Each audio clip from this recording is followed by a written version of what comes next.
आशा गट प्रवर्तकांना किमान वेतन पेन्शन द्या, कॉम्रेड राजू देसले। आशा संघटना जिल्हा अध्यक्षपदी सुरेखा खेरणार, जिल्हा सचिवपदी वनिता गायकवाड यांची निवड। नाशिक, महाराष्ट्र राज्य आरोग्य खाते आशा गट प्रवर्तक संघटना नाशिक जिल्हा आयटकचे तिसरे जिल्हा अधिवेशन परशुराम सायखेडकर नाट्यगृह नाशिक येथे राज्य अध्यक्ष राजू देसले यांच्या अध्यक्षतेखाली संपन्न झाले।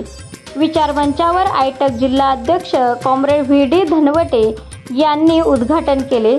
मंचावर भारतीय कम्युनिस्ट पक्ष नाशिक सचिव तल्हा शेख, सहसचिव प्राजक्ता कापडणे, आयटक जिल्हा सचिव दत्तू तुपे, बांधकाम कामगार नेते भीमा पाटील, सुवर्णा मेतकर, कांचन पवार, विद्या जाधव, अनिता खतेले, कविता जाधव, वनिता कमती, वनिता गायकवाड, ज्योती अहिरे, संगीता सुरगजे, गायत्री खत्री, वैशाली दशपुते उपस्थित होते।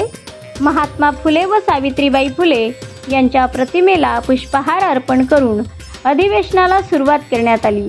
अधिवेशनात बोलताना धनवटे यांनी आशा गट प्रवर्तकांना आयटक राज्यावर भर संघटित करून मागण्यापूर्ती करत आहे याबद्दल लढणाऱ्या आशा गट प्रवर्तकांचे अभिनंदन केले। यापुढील लढ्यासाठी शुभेच्छा दिल्या। उपस्थित विचार मंच मान्यवरांनी मनोगत व्यक्त केले।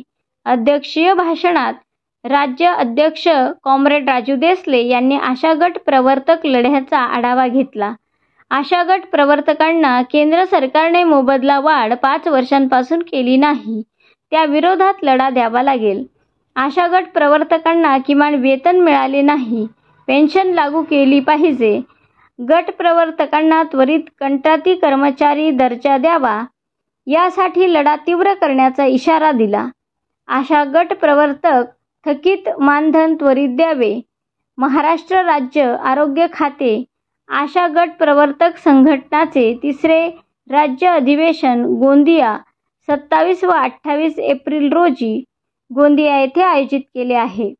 राज्याचे आरोग्यमंत्री माननीय प्रकाश आंबेडकर, आरोग्य राज्यमंत्री तसेच आयटक नेत्या व आशा गट प्रवर्तक फेडरेशन राष्ट्रीय सचिव कॉम्रेड वहिदा निजाम, राष्ट्रीय अध्यक्षा मंगला पांडे, राज्य सरचिटणीस श्याम काळे उपस्थित राहणार आहेत, याची माहिती दिली।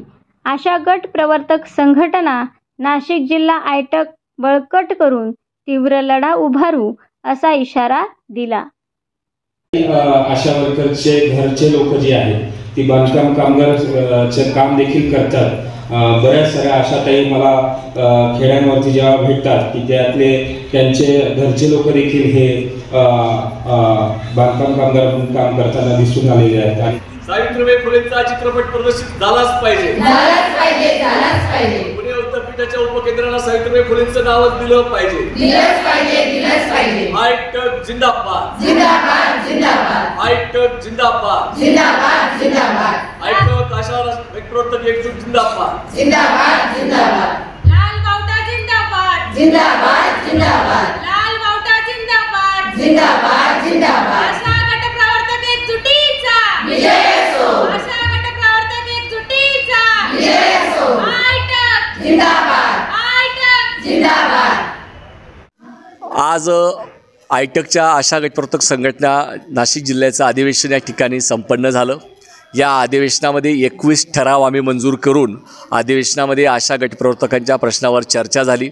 या 21 ठरावामध्ये जे महत्त्वाचे ठराव आहेत की आशा गट प्रवर्तकांना शासकीय कर्मचाऱ्याचा दर्जा मिळाला पाहिजे, आशांना किमान वेतन 26,000 रुपये मिळालं पाहिजे, गटप्रवर्तकांना 34,000 रुपये किमान वेतन व प्रवास भत्ता वेगळा देण्यात यावा।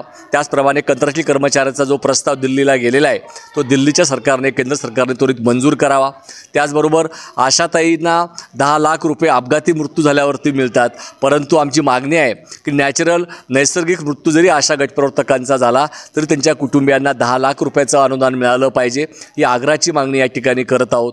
त्याचप्रमाणे दीपावलीला सर्व राज्य आणि केंद्र सरकारच्या वतीने त्यांना 1 महिन्याचा बोनस हा मिळायला पाहिजे, ही मागणी आम्ही सातत्याने करत आहोत। सरकारने त्याचा विचार करावा आणि म्हणून या संपूर्ण मागण्यांचं आम्ही सावित्रीबाई फुलेंचा चित्रपट जो आपला त्याच्यावरती बंदी आलेली आहे, त्याच्यावरती स्थगिती आलेली, ती स्थगिती त्वरित उठवण्यात यावी आणि जो खरा इतिहास आहे तो खरा इतिहास सर्वांपर्यंत पोहोचावा म्हणून आम्ही मागणी केलेली आहे. आणि हा संपूर्ण चित्रपट महात्मा फुल्यांचा हा टॅक्स फ्री करण्यात आला पाहिजे ही मागणी या ठिकाणी केलेली आहे.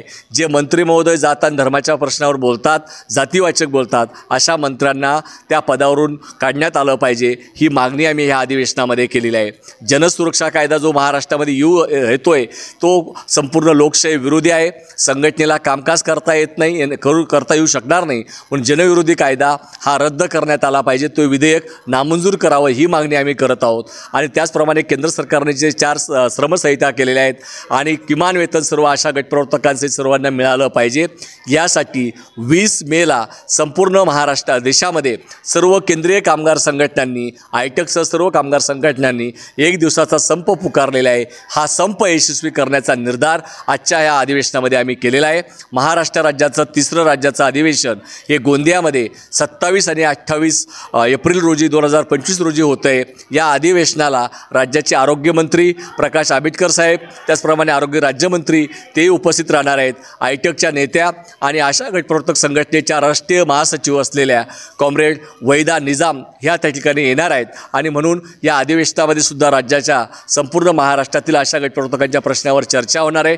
त्या अधिवेशनाला जाणाऱ्यांची प्रतिनिधींची नावं या ठिकाणी निश्चित करण्यात आली आणि हे अधिवेशनसुद्धा यशस्वी करण्याचा निर्धार आजच्या ह्या मेळाव्यामध्ये उपस्थित केला आहे. संपूर्ण जिल्ह्यातील प्रतिनिधी, आशा गटप्रवर्तक संघटनेचे सर्व पदाधिकारी मोठ्या संख्येने आज उपस्थित होते. या उपस्थितीमध्ये आजचं हे अधिवेशन संपन्न झालेलं आहे. संजय हिरे, अर्वाचीन महाराष्ट्र, नाशिक.